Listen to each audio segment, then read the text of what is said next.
Our podcast tonight is sponsored by Notion and their new Notion agent.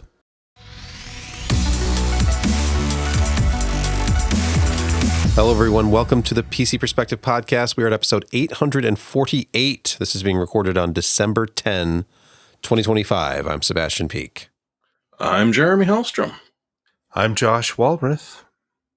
I'm Brett Van Sprunberg. By the way, you can go to patreon.com on the internet /PCPer. That takes you to the PC Perspective Patreon page. And that web page features some questionable graphics, Josh not silencing his phone, and various other things. And so you can become a patron of PC Perspective and be like David T. David left us a really wonderful note, inspiring in a way. You should definitely take a read. Thank you so much, David T. Appreciate the kind words. He only gets to watch it later on, but he misses the live show due to time constraints.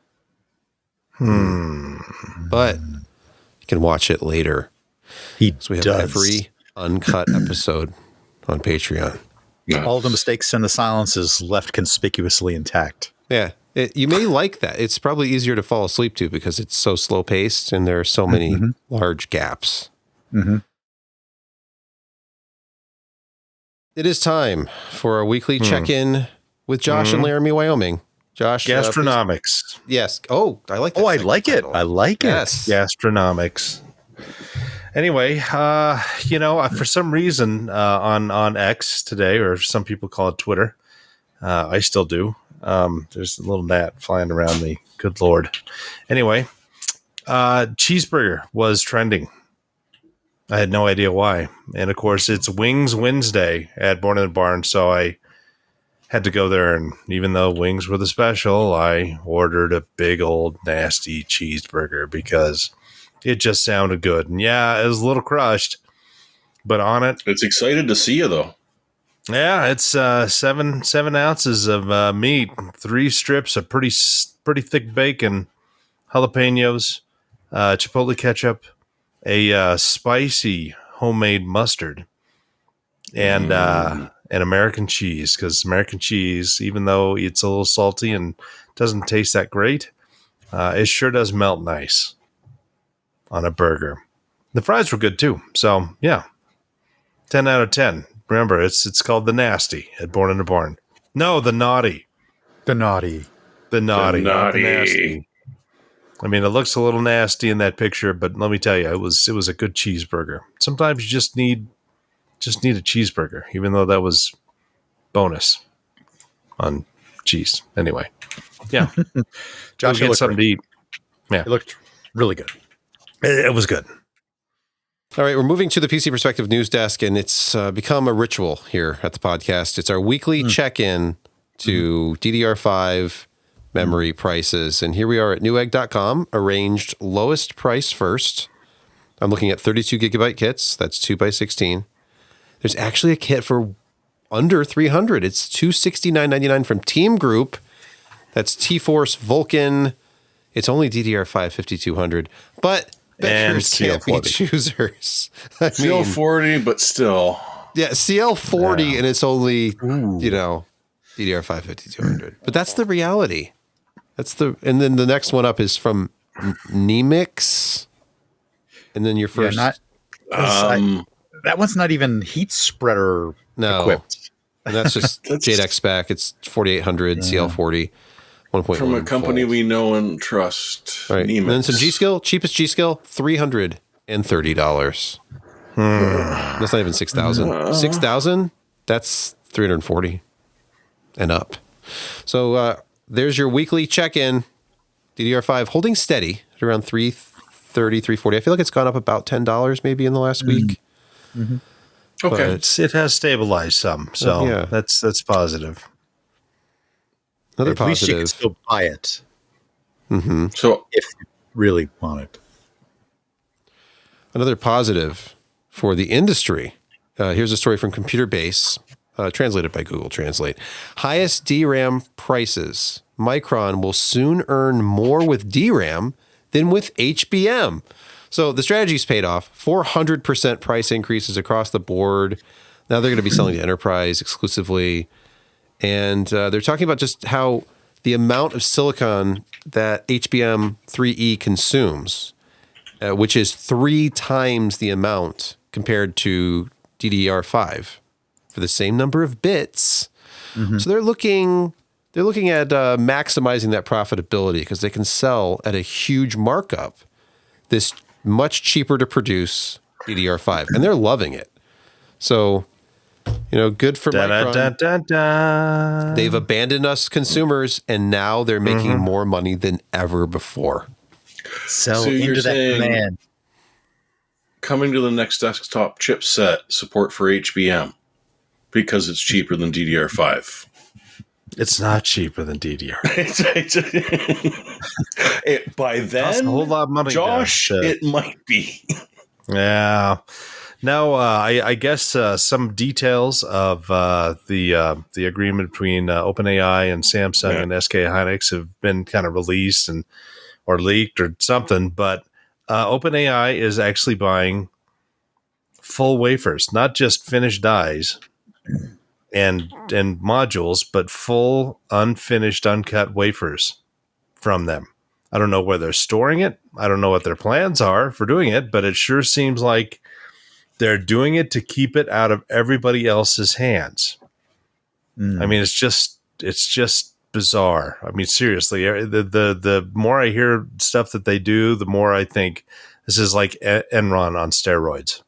I'm rooting for the downfall of OpenAI. Yeah. But you know what? This a blast from the past. And I love everything about this story from videocards.com. ASRock has a DDR4 and DDR5 combo board based on the H610M chipset. Now, unfortunately, you have to go Intel. I don't know if it's unfortunate, but Intel is the last reasonably current gen platform to still support DDR4. That was optional. A lot of boards had DDR5, but you can find DDR4 Intel boards, not the latest though. This is LGA 1700. So, the good one. And please tell me that's a choice of which board you buy and not a choice on the board itself. No, it's a choice on the board itself. It's choice on the board. Look at these extra slots. That always works out well. Look at the different sizes of these DRAM slots. Look. There's 4 DDR5, 2 DDR4. And 2 right here, and here, 2 DDR4. Look at those speeds. You have to choose one or the other. And 3+1 power phase. Up to DDR4 2666. Now, you might think, oh, that's just high DDR3 speeds. No, it's also very low DDR4 speeds, too. So, translation, affordable? Well, more like... Anyway, it's a business. Extremely complex. Board. It's complex to route all those traces for both DDR4 and DDR5. And so they can't go very high in speed. Right, in fact, they probably can't even make their rated speed stably. I'm not saying that my old forum name was specifically because of an A7A266 dual Sebastian, SD and DDR. What do you have there? This is an LGA 1700 board with DDR4 slots. So get ready for some exciting... I remember you testing that. Yeah. Get ready for some exciting... DDR4 based testing. Finally, in our DRAM saga of the week from Gaming News, DRAM Super Cycle 2017, how the previous memory crisis unfolded. Now, I don't think speaking of making up words, this level. Yeah, they do have a chart, and it's if past is prologue. I was there in 2017. Oh, tell us about it. Tell us about it. It spiked when people were first mining like crazy in 2017, but and it was the transition between DDR3 and DDR4 ish, right around in there. But here's the problem, though: this chart ends too soon because it does. This line would go all the way up out of the still chart vertical. It's still vertical. Top tabs in the logarithmic. Because the sets that were $89 in October are now the sets that are $339. Yeah, and up. So yeah, Yeah, this was done in October. I admit it's a couple months old. Come on. Okay, so it's a couple months old. The October story here is that was literally right before. Yes. The S but the hit story the fan. is the fact that we've lived through this before. Sebastian, No, we haven't. No, we haven't regale us lived with through this stories. before. We haven't lived through this before. We haven't lived no through AI boom. a 400% markup in 2 weeks before. Like all this happened around the time that Crucial sent that last batch of review samples out. Yeah. And then in the time it took me to test out the memory, take pictures, and put it into the system, they had raised the MSRP, and then they doubled that, and then they exited the consumer business and everything. Yeah, so it is literally the last Crucial that was sent to you. The previous cycle only saw peaks of like 60%. Yeah. We are at literally 400%. 100%. Well, that was in Remember when 2017. They went up DDR5 80% the next year. I was a cast latency snob because DDR5 6000 was the latency. 32, please. Oh, I want 30 or 28. Give me 28. It's $120? That's too much. forget it. No, it's too much. I'll wait till it's under 100 again. And now it's that same memory is $409 on Newegg right now. So The punchline here is it was 3 years before it corrected the last time. Even if it wasn't as high, that maybe we're just at the beginning of a cycle that might look similar. If Sam Altman ends up in court and then the whole thing just starts falling apart all around him, I think that there will be some sudden changes in data center plans all over the place. And then DRAM will just...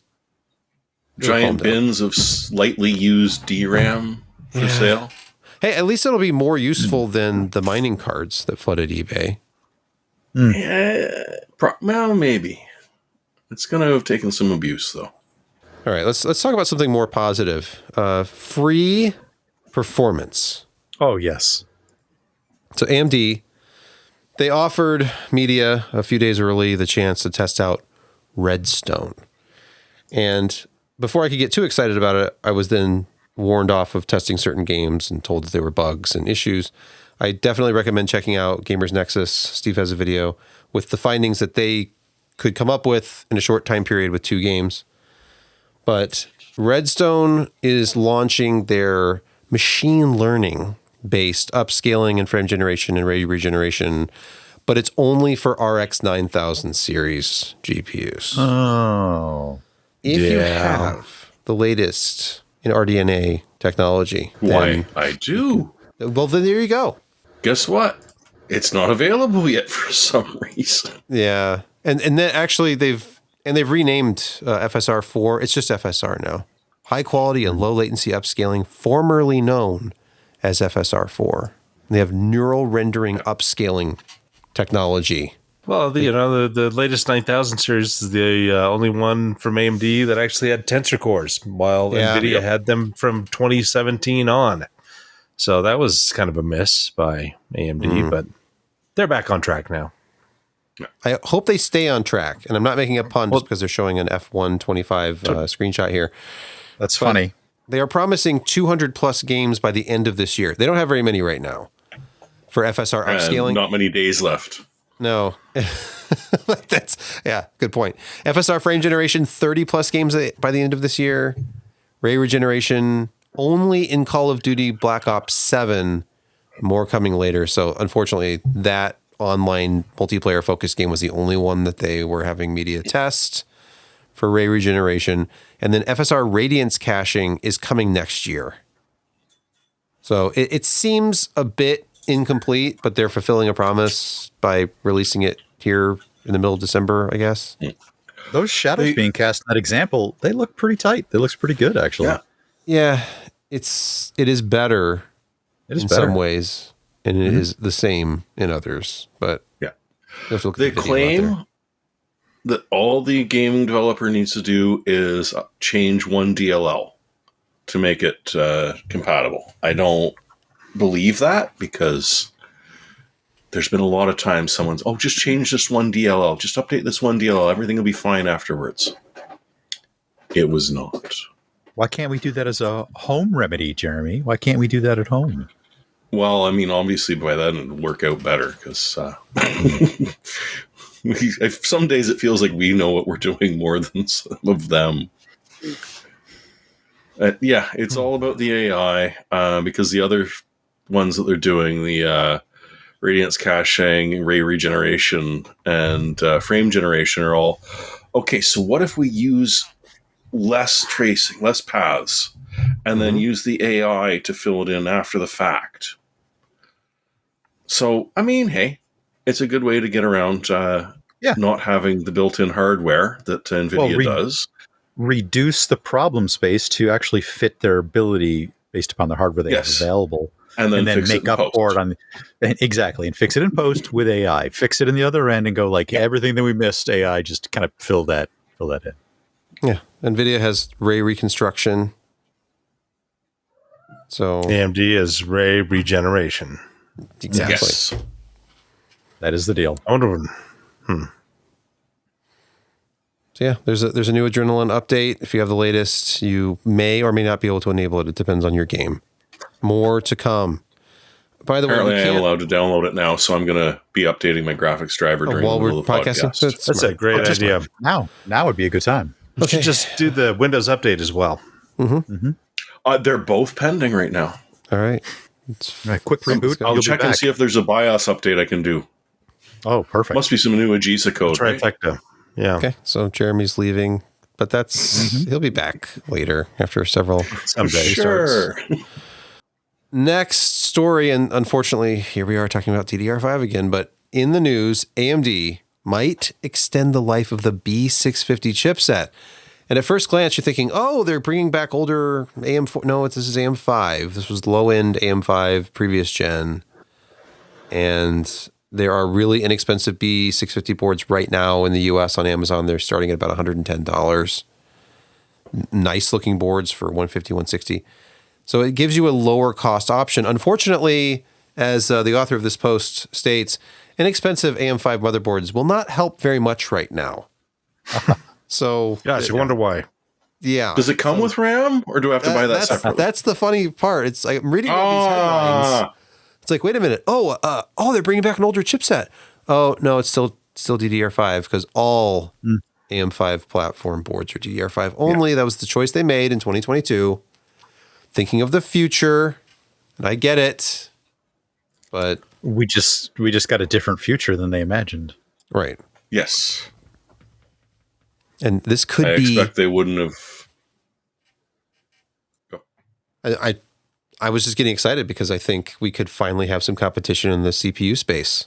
All of a sudden, you can pair like a 12900K and a DDR4 board against AMD's best AM4 offerings and let the DDR4 wars begin.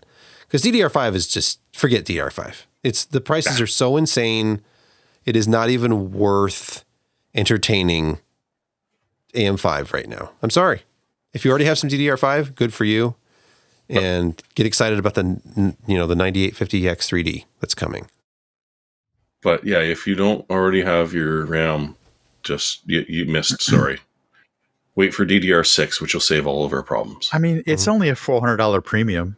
I mean, yeah, just don't. This hobby was already too damn expensive. GPUs already cost too much, and now RAM costs as much as a GPU. 64 gigs of DDR5 costs more than a 5070. So instead, buy a cheaper motherboard and test that when it says up to 256 gigs of RAM. See if it works, as long as it's DDR4, because you can afford it. Oh, as long as it's DDR4, yeah. As long as it's DDR4. When I tested a Falcon Northwest system that had a massive amount of DDR4, it was clocked down to 2666, even though it was like 3600 RAM. And I talked to Kelt about it. He's like, no, that's AMD's guidance is when you have 4 DIMMs, it's 2666 max. And I don't know what the number is now with DDR5, but it is significantly lower. You could basically fall down to JEDEC spec with all 4 DIMMs populated. Unfortunately. Or, sell them and buy a new car. Sure. Yeah. because cars are really cheap these days, Jeremy. It's just RAM. Compared to DDR5, I mean, come on. Compared to DDR5, gold is cheap. From Tom's Hardware, AMD users flag heavy SSD write activity tied to chipset driver. Incessant log file writes observed every time a window is moved or resized. Okay, AMD crash reporting, that's a little too aggressive. A little bit. It seems that we way. need to know. But didn't they just release a new chipset driver this week? Yes. Yeah. So hopefully that fixes it. Tried it. I haven't read the. Yeah. No, I think it is this update that does it. I could be wrong though. Let's see. If you open up the system monitor, task manager, you can sort of see all the things going on behind the scenes. And some of these writes will expose themselves as you move stuff around. I think there's what is the feature you can change to maybe help this a little bit? Oh, external events utility. It's an AMD external events utility service. Oh, I thought you were going to say run Linux, but obviously, I didn't reach for the brass ring on that one. Should have just said run Linux. I don't know. I'm wiggling Task Manager back and forth, and there's no disk activity. Let's check. Perhaps you should update software. So the 10th of December. We have 7.11.26.2142. Let's look at driver details here. Release notes. That's today. That is today. Yeah. What is it? Okay, so it's probably not that one. But stop. But that includes. Stop. Okay, never mind. It just says includes. But where are the stop? Where are the changes? Children. Oh wait, there's a link right Release there. Notes. Release notes. Known issues. Okay, that's a great one. After installing the chipset installer version 7 ... you can't install version 6 or earlier. Yeah, you should be clean installing. That's just sort of weird. Like, those are the known issues. So what does it add? Scrolling. Nothing. It doesn't say. It adds things. It adds stuff. Support for stuff. It's probably just to support the new CPU. Oh, no. Oh, there it is right there. What? The installer EULA is updated. Oh, okay. It's updated so that you have to approve them constantly logging every change you make to a window. That's probably it. Yeah. Okay. And then uploading it to their servers so that they can train their AI. And something about 25H2, but Oh, here's something fun. Forget about Windows 10 versus Windows 11. How about an unofficial backport for the current Steam client so that you can run it on Windows 7 or Windows 8 if you prefer, if you want to be on a modern operating system. Who was it? Bob the Pony or the Bob Pony on X. Formerly known as. That may not be a safe for work. Why? Bob Pony. So there are people who think this isn't safe, that you shouldn't download unofficial backports and run technically unsupported operating systems that don't get security updates anymore. That's just fear mongering. I'm downloading it now. Come on. Just if you can run Steam on Windows 7, first of all, anybody who knows Bring Us on YouTube, you know this is coming. There's going to be a Bring Us build with Steam on Windows 7 on some kind of a weird medical device or something. He likes to game on random things he finds at e-waste facilities. And this is just an avenue for more great content in that vein. Makes me want to dust off my old, I have a secondhand Alienware Aurora R4 ALX that I got dirt cheap. And that's the one that has the active venting system. So the top thing, like they flare when you turn it on. Interesting. Huh. It's a X79 based system. One's Windows 7. I should run Steam on it. You should. In fact, I remoted into work, and I am downloading that on our main file server. Yes. Perfect. Not even a VM. Turn off virus scans because there's this. Ignore the false positives. Bare metal that. No VM. No. Oh, speaking of running things on bare metal, NVIDIA has reportedly, and I think this has been widely reported now, they get to export H200 to China now. The U.S. Department of Commerce has eased restrictions, full Hopper AI GPUs going to China. They don't have to send them to some data center in some other country and then dismantle them and send them to China. Now they can just do it out in the open. Why do I feel like a lot of money just changed hands? Just Do you think this will actually affect NVIDIA's sales? Because they were already selling a lot to China, just indirectly. Yeah, it was all through Indonesia. Yeah. yeah. Yeah.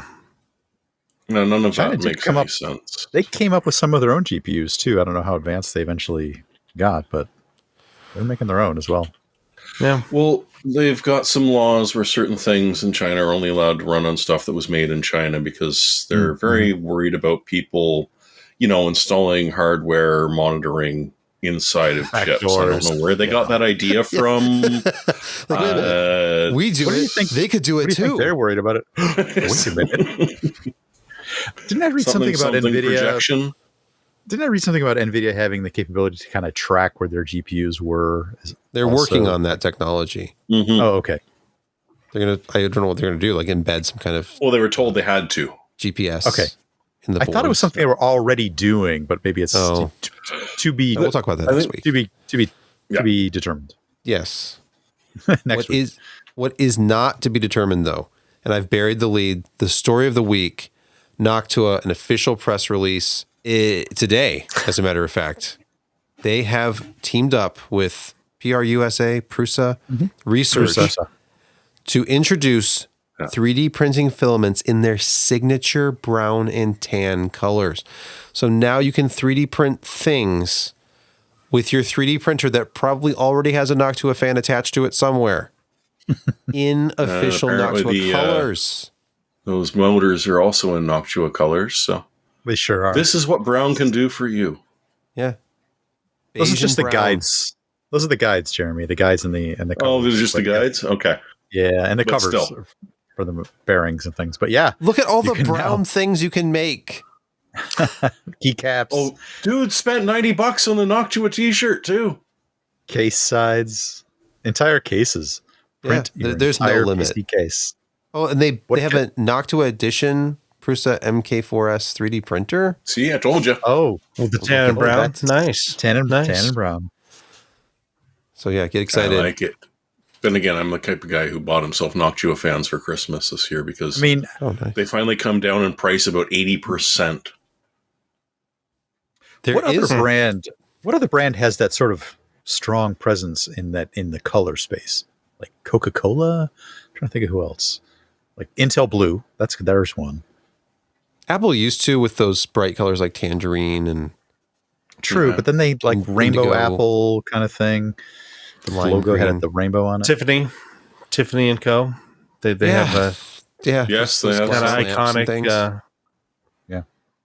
Oh, YouTube chat. UPS brown. Yep. There's another variant of the brown. Yeah, that's the bad brown. You want the It good is brown. bad brown. Yeah, good brown. Another story on the list.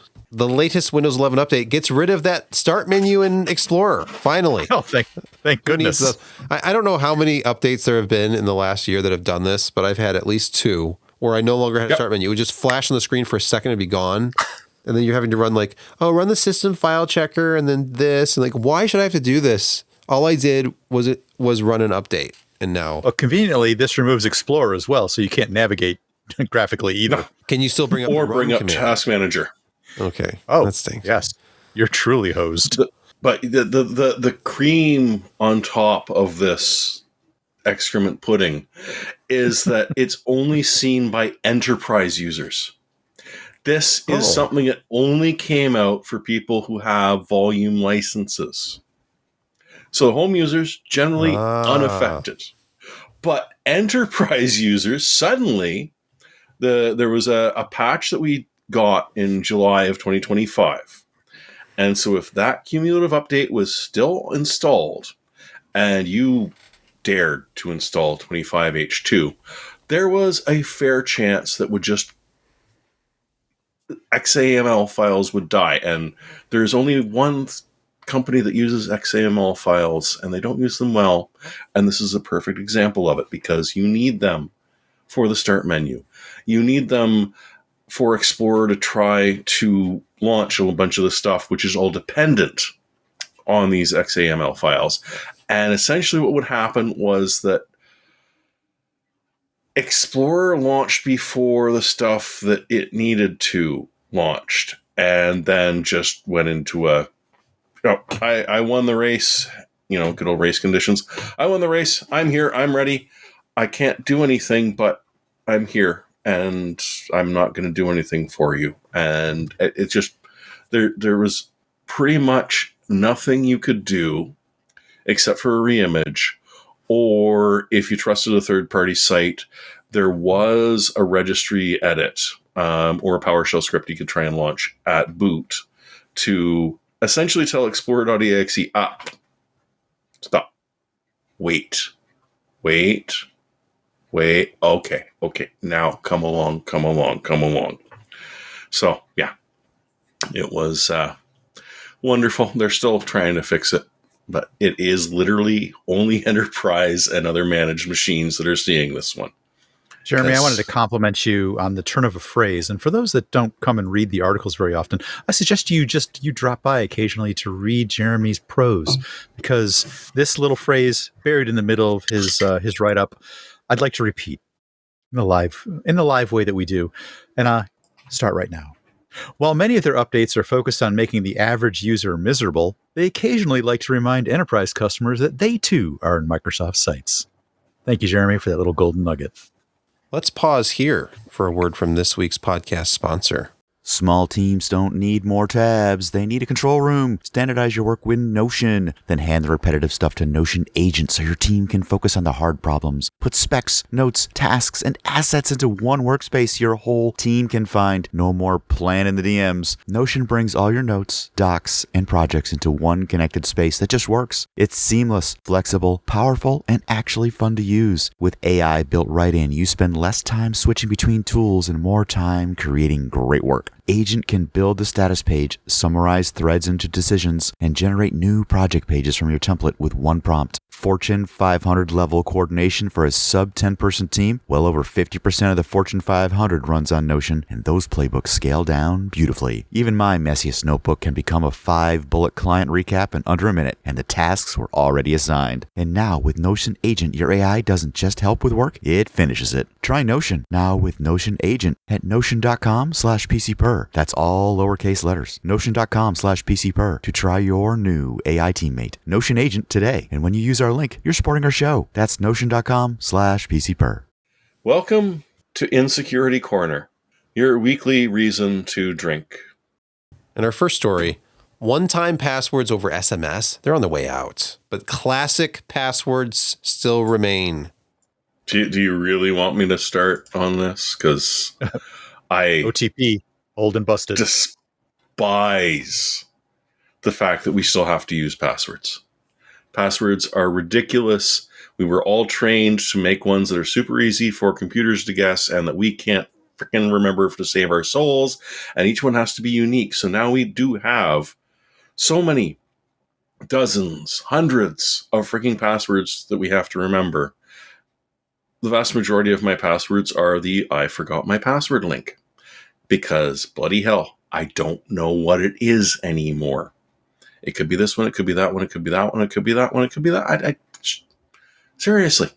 Anyways, one of the things was that it's dumb to send these unencrypted one-time passcodes over SMS.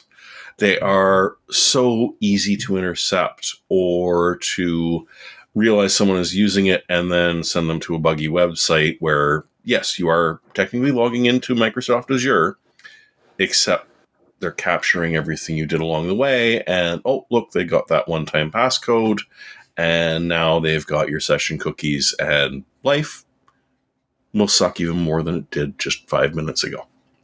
So people are starting to figure out that this is a stupid way of doing things and going back to the old standards of something you are, something you have. So the idea being that it has to be either where did that word go? The physical stuff. So your fingerprints, your eye print, your face, various other biometrics like that. Or an app which does end-to-end encrypted stuff so that when you actually get that code, no one can intercept that code. And when you enter it in, it's not actually sent in clear text either. So thankfully, OTP is going away, but we're still stuck with this idiocy that is supposed to be a unique password on every single site, which may accept the space as a character, might not, might want you to have 8 characters, 15 characters. And hey, if you've got less than 15 characters, that GPU you just bought probably blow through whatever it is that you picked within a week, 2 weeks. They throw a dozen of them at it, and that starts dropping very quickly. Well, So Jeremy, I use capital letters, so mine's probably, Oh my God. Yes, because you've got to have a capital letter, a lowercase letter, a number, or a symbol. But what drives me nuts is just let us use a space character. As the XKC that I linked, showed a picture of from, it is a very classic one. A bloody, stupid phrase that makes no sense to anyone but you. Yep. Properly punctuated and capitalized. Phrasing is the way to go. It is going to work, and you reuse it across every freaking platform you want to if it's ridiculously obscure, because it's not going to get guessed by rainbow tables. It's not going to get chugged through because it's probably 15 or 20 characters, and you're now looking at 30,000 years or so to be able to hack that thing. But no, we can't do that. I'm sorry, this password is just a little too complex for us, or you're not replacing an E with a 3 and really hate you. And that is why Have I Been Pwned currently has just over 17 billion compromised accounts. Because passwords are freaking stupid. I hate them. We never should have gone this way, and now that we've gone this way for so long, no one is ever going to give them up. But seriously, there has to be something better. It's called a password manager. Just have the discipline to run a password manager. Remember the story they guess from that a couple weeks ago? Or they get hacked, or... One password's been pretty good. Remember the story a couple of weeks ago? Yes, true. Where we talked about 80-year-olds making better passwords than millennials. Said because they actually used 1, 2, 3, 4 at the end instead of 1, 2, 3. Well, they can make better passwords because they write them down in an address book. And again, it's Sebastian, it's a sticky note stuck to the monitor. Come on. Do you have your 1Password written down somewhere? I have a recovery your code. Master password, your recovery. I have recovery code somewhere in plain text, does it not? In a safe. I have recovery code in a safe. But it's there. Because it's an emergency. At that point, in case I die. I don't think that's the issue. They're probably in your house. Dead. They've broken open your safe. Now my passwords are the issue. Come on. I think I've got bigger problems. But yeah, but I'm probably stands. dead, actually. Passwords suck.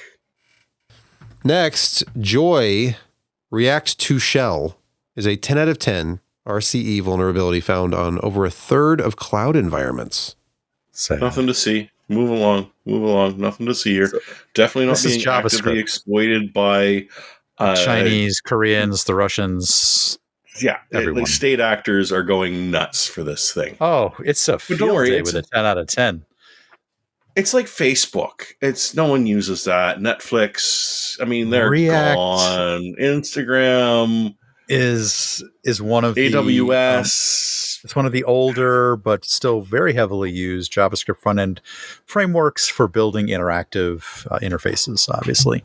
Yeah. And React to Shell is a remote controlled exploitable situation that just gives the bad actor a shell on the system due to, I think it's an issue with deserialization, actually, of the request. Yes.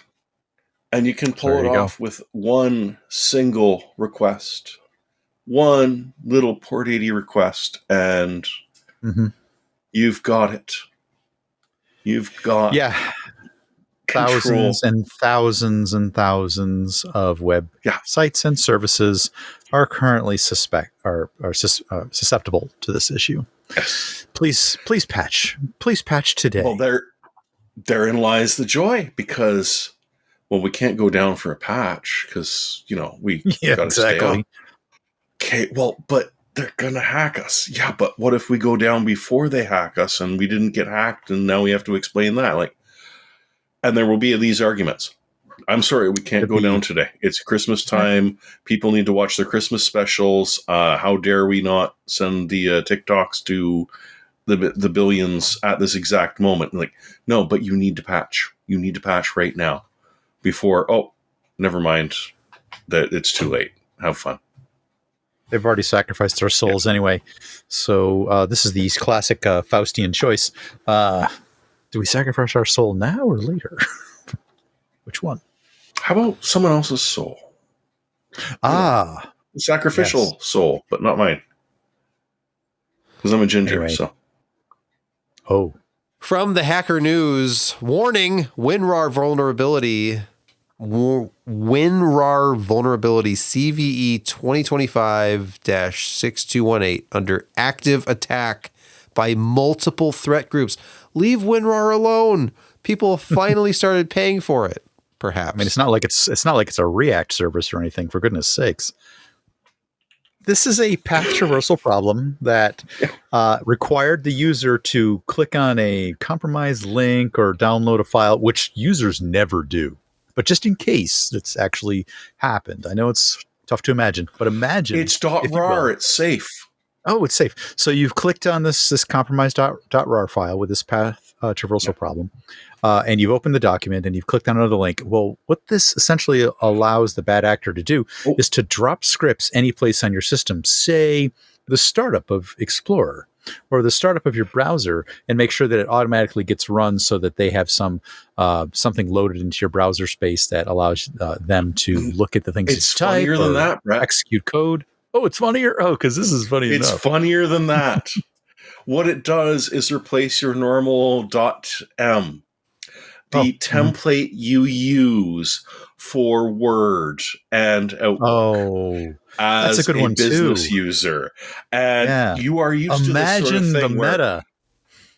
Normal yes, there's a lot of meta behind that load. So yes, normal.m often has issues. This is an Office 359 issue, and it's like, okay, this needs to be updated. And essentially, Microsoft has trained people to say, just, okay, go away. Oh, yeah. Stop bugging me, because if I don't say no, if I say no, the next time I open up an email, it's going to ask me again. The next time I open up Word, it's going to ask me again. The next time I try and do this, it's going to ask me again. So just, update it. I don't care.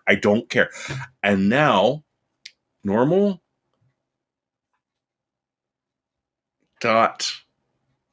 it's the M at the part. So it's not just a template. It's a template with macros enabled. So normal.m means that every time you fire up Word or Outlook, you are loading macros. You have no idea what they are behind the scenes. And because you've trusted your local machine and probably your network locations, it doesn't even ask anymore. It just runs whatever malicious macro code it feels like. And now that they've infected you, they can just, oh, crap, we need an update. All right, push out another normal.tm to them. And, yep, okay, I'm good. So away we go. As long as it doesn't mess up their fonts, they're great. Yeah. This is delightful for the Russian hackers that are currently exploiting it right now. I don't even know if there's a patch for this. I'm not even sure. I don't remember whether there's a patch for this. You can block normal.tm, .m, but you can't, because companies depend on this. They'll just pick something else. Because there's any place in your path, any place in the system, they can drop a file and override something, or a startup file, or change a DLL. So it's not limited to just that. It could be anything. No, it could be anything, but this is the beautiful one that they're doing. And I mean, Microsoft is just, we've got our symbolic path bug fixed, which we didn't bring up and was a good thing. But it's like, no, this is just ridiculous. This is only not many people. It's only a 7.8 on the CVSS scale.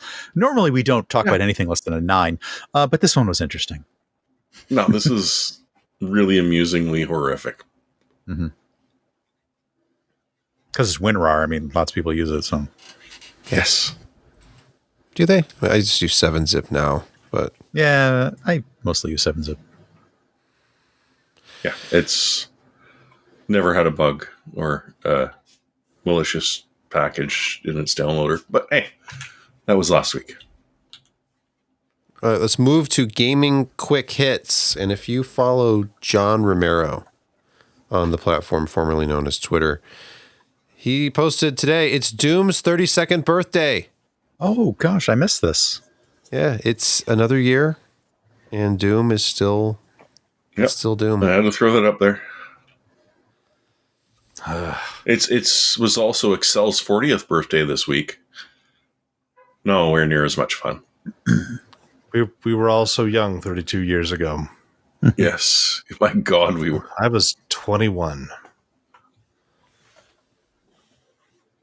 And Doom came on 1.44 meg floppies. Yeah. It was a big game for the time. It was a big wad. Yeah.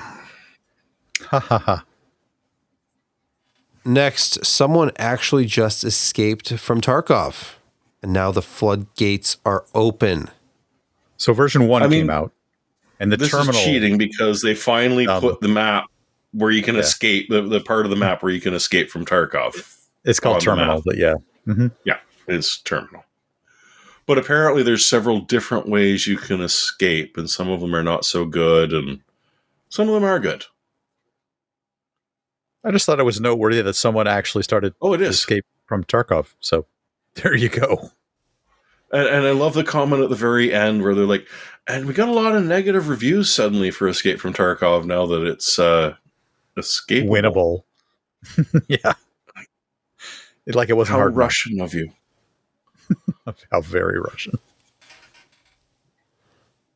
Another story from IGN here. Cyberpunk 2077's revamped police chase system was inspired by Pac-Man. Yeah, come to find out, the original Pac-Man ghosts had a concept embedded in each ghost that they would apply their own algorithm. So they each sort of did something a little bit different. There were some complaints originally in Cyberpunk 2077 that the police chases were not very exciting, formulaic, predictable. So they took cues from games like Pac-Man, and they specifically call it out in this article, and gave the police 7 different kind of instruction manuals to follow, and they all act a little bit differently. That makes the police chases a lot more dynamic, a little bit much more exciting, and they still provide, just like Pac-Man did, kind of like one path, for the player to get themselves out of the police chase. Choose poorly, you're probably going to get nailed. So they had an Inky, a Blinky, and 5 others? Yeah, they did. Because I don't remember the rest of the ghost's name. Stinky and... Pinky? Nod? Pinky? That was Pinky. I don't know. No, yeah. Stinky, Pinky, Inky, and Clyde. Actually, I think Clyde was one. Maybe Clyde was one. Yes. Next story. Microsoft, they want to make Windows better for you gamers out there. They want to make Windows the gaming platform to beat in 2026. They have a New Year's resolution, and they're a little worried, I guess, about SteamOS and Linux on handhelds. So they're actually going to improve things. They're going to optimize. Tech PowerUp is being cited here. They promise more performant Windows 11. Advanced shader delivery. They're going after the background workload. You know how Windows has, I don't even know how many processes are running anymore, just sitting there chewing up CPU cycles, doing very little, especially to add to your gaming experience. So they're attacking that aspect of Windows because they sort of see the writing on the wall, especially with a lot of hype coming around the Steam machine and Steam itself on handhelds, Linux as a gaming platform. very well reviewed. It's coming along nicely in some areas. There's a little bit of a gap there still, but Windows is a little sensitive to the being a punching bag on that aspect of it. So they're going to come after their platform and say, what can we do to shave this down? Rather than waiting for, what are these? Those like the slim builds. There's some people out there who build very slim Windows installations just for this purpose. They should probably just go mine that, collect that as a deployment and send that out for gaming, for your gaming profile. They're going to try and fix it, though. We'll see. Well, they do still have a lead, because that was the one I finally managed to post towards the end of today. Was Gamers Nexus was trying out Bazite, and ours was trying out SteamOS. And hey, I mean, they're close to Windows. There's some Bazite weirdness, though. Not quite, but Bazite definitely a lot of weirdness. SteamOS, well, yeah, it's fun to set up, but they're close. Windows still does have the advantage, except for, being Windows. So not quite this year, but we're working on it. 2026 is when they're supposedly going to bring out a more gaming capable version of Windows. Sometime. Well, they've done okay over the years. I mean, DX12 was, a jump, but it also made it kind of harder on the developers, because they had to do a lot of the memory, the control for memory access, and it was very granular, and they could get good performance. And most developers don't want to optimize like that. In fact, no developer really likes to optimize. But give them the tools, Microsoft. Well, now that memory is so expensive, they might have to start optimizing. What? Yeah. You know what? It's actually time for picks of the week already. No way. Josh, Wow. I'm glad It's you 9:18. spoke. Glad We you didn't skimp on the stories. The stories, really. No. Just plowing through. Not because I've been up since 6 a.m. and I desperately want to go to bed, but, just because. Yeah. Well, I hope you get to sleep in tomorrow because of no school. I'm not seeing enough on the weather forecast to tell me they're going to cancel yet. You can make the call as a parent and just say there's no school. But I've already done that once this week, and I don't really want to do it again. No, okay, fair. Picks of the week, Josh. Yes, me. Acer makes some pretty good monitors. I mean, they're a solid OEM, and you can get this 34-inch ultra wide for $215, and it's 120 hertz. It's a VA panel, which you get good blacks, but not great colors. 34-inch, 120 hertz for 215 smackaroonies. And, aesthetically pleasing with with that tripod. And that name, aesthetically pleasing too. The job BMIIPPX. Yeah. Oh, Acer, I love you. And you skipped half of it. It's better than Gigabyte because they're more emotive. I would have said that with the 120 hertz refresh, that was a previous gen panel, but it also has FreeSync Premium, which the earlier panels didn't have. So, cost reduced, I sense. Jeremy, your pick this week. I mean, is your mouse getting a little bit older? It's not as sensitive in your hands anymore as it used to be. The response, it's even getting maybe a little flaccid. Well, you know what you need are skates. It's time to replace the skates at the bottom of your mouse.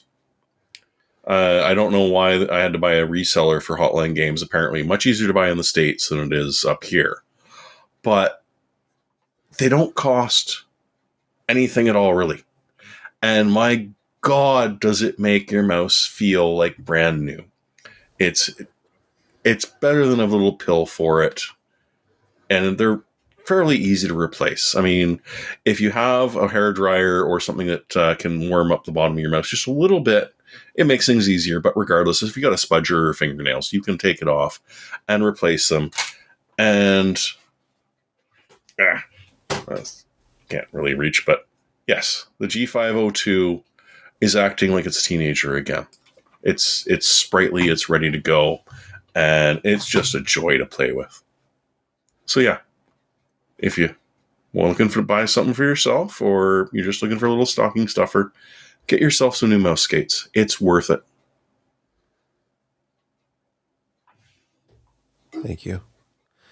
Some mice come with extra skates, but not every mouse. And then once you've used them, what are you supposed to do? Brett, your pick this week. This is an interesting system, an interesting product, an interesting concept that I think is going to strike the right chord in so many people. This was invented by a man named Paul, who was fed up with the inability for him to be able to control something simple, his garage door opener from his phone. Sure, there were services from garage door opener companies, but they routed his requests through their online services. And he just wanted to say, my garage door opener or my device is on my local network. Why can't Brett, do you know how many people you just triggered right now? Tell me about it. This is a huge thing. This is a fantastic concept. So what Paul did is he invented a mechanism. He calls it RAT GDO, and it's Rage Against the Garage Door Opener, RAT GDO. And it is a system that allows you to download directly to it a set of firmware so that you can interface to the garage door opener that you have. And he has a variety of firmwares that you can set up, and you can talk to it via Wi-Fi or Bluetooth, get it set up, get it plugged into the access port on your garage door opener, and have an app, or maybe it's a HomeKit, or it's Google Home, or whatever you have. He has ways of controlling it directly on your own environment, your own network. It doesn't have to go to a third-party service that's going to get shut down. We talked about the vacuum cleaner guy who had he shut down the updates on his vacuum cleaner. The company sent a kill command. How many times have we talked about things that we buy for the home, light switches, light bulbs, other appliances like refrigerators and things like that, that you get ads on, or that stop getting support. These things just stop working. What if you could control and talk to these devices right on your home network without requiring access to the third-party service? What if you could do that? If you were a DIYer who wants to run a home management console and maybe want to write a little code or something. So he expected to sell a few hundred of these when he started building them. He has sold thousands. And in my mind, he has expanded the concept, and he's now calling it Rat Cloud, which just speaks to a lot of people, I think, when you say rage against the cloud. So I think he's got a concept, and he's got his first product out there for interfacing to garage door openers. Stick it to the man on this one. No, old man yells at cloud. Oh, there's that too. But I like this concept. It's brilliant. It is a brilliant concept. Check it out. The next phase will be when he adds the cloud component, because as convenient as it is to be able to operate it locally, what if I could do it remotely? Hey, I need to open up the garage door for my neighbor or the Amazon guy.